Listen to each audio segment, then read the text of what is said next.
The Brisbane Broncos are one of the most recognizable teams in the NRL with a long list of legendary players like Wally Lewis, Darren Lockyer, and the GOAT Darius Boyd.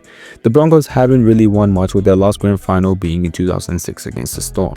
They haven't found much success. A couple of semi-finals appearances were the norm until 2015, where the Broncos came second, only losing 7 games the entire season. And in the first finals game, they played the Cowboys, beating them 16-12 in a hard-fought match. In the prelim final, they beat the minor premiers, the Roosters, at home 31-12. And in the grand final, they played the Cowboys, and they were seconds away until this happened. To the JT field goal, which was one of the greatest moments in rugby league history. Things didn't get any better for them, because the following year in Corey Parker's final game, JT once again sent them home packing down the road, with them losing the game by a try from Michael Morgan. With this, things didn't get much better from them, because they kept on bouncing around the semis, prelim finals for years to come, until 2020 they saw them win their first wooden spoon ever. And in 2021 it wasn't better, because they finished 14th place. But in 2022, after announcing the signing of Adam Reynolds, Kurt Capewell, and the re-signing of Reece Walsh, and the debuts of Selwyn Cobbo and resurgence, things started to turn around in the year 2023.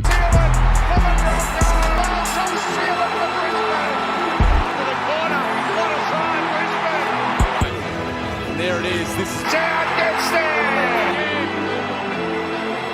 All the way. Goodbye. In the year 2023, the Broncos started off the season beating the Penrith Panthers in round 1. This was asking people's questions whether if it was a new leaf for the team or if it was a one and done. Until one man made his debut, Reece Walsh. He set the team alight, and soon it was becoming clear they were a team complete. They had flash, strafe, and they were able to attack from anywhere on the field. They were the first team of the new generation to have this ability. They were becoming the most popular team in the league, and they were also being known internationally. But by the time the NRL season finished, they finished behind the Penrith Panthers, who were hoping for a three-peat. In the first week, they knocked out the Storm, and then they ended up beating the Wars at home. Then it was set, the best attack was the best defense. In the first half of the grand final, it was evenly matched. Then in the second half, the Broncos set things absolutely on fire, until Nathan Cleary himself had one of the most clinical masterclasses an NRL player has ever had. The game was 2 points away, and the Panthers had beaten the Broncos in the decider. People were convinced though that the Broncos would be back better and better than they were the year prior. Arthurs with speed, kicks over the top of Pappenhausen. Ezra Mann with it. This is a beautiful kick. Arthurs is coming through. The Broncos have manufactured in the middle. See the ball bounces. In the long headgear.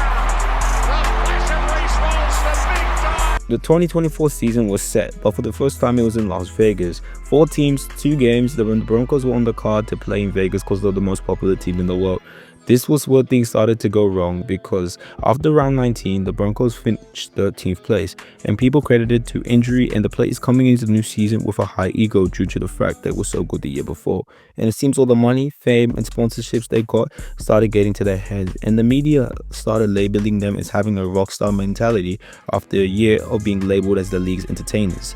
Things went from bad to worse, because troubles off the field during and off the season started to occur, with Adam Reynolds and Patrick Harrigan both engaging in a physical altercation, Selwyn Cobbo having a domestic violence accusation, Reece Walsh and Ezra Mam getting into some trouble in Bali, and recently now Ezra Mam driving his car under the influence of some drug or alcohol into a Uber with a mother and a child in it.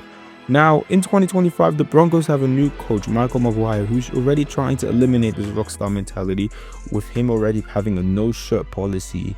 Now, I don't know what this is going to particularly stop from it, but I don't know. He seems like already that he's getting to the players and telling them that 2023 has came and go, and this one season has just stopped. And this downfall from the Broncos is tragic, because if they had a level head and they played well, who would have known? They could have literally been the next version of Penrith. I don't know what you guys think about Penrith on the Broncos right now. If you think the Broncos play good next season, are they going to be the next Penrith Panthers? Or is it one premiership? Let me know in the comments. I'm Tyson. I'm out. Peace. All the way. Goodbye. Arthurs with speed, kicks over the top of Pappenhausen. Ezra Mann with it. This is a beautiful kick. Arthurs is coming through. The Broncos have manufactured in the middle. See the Resurgence has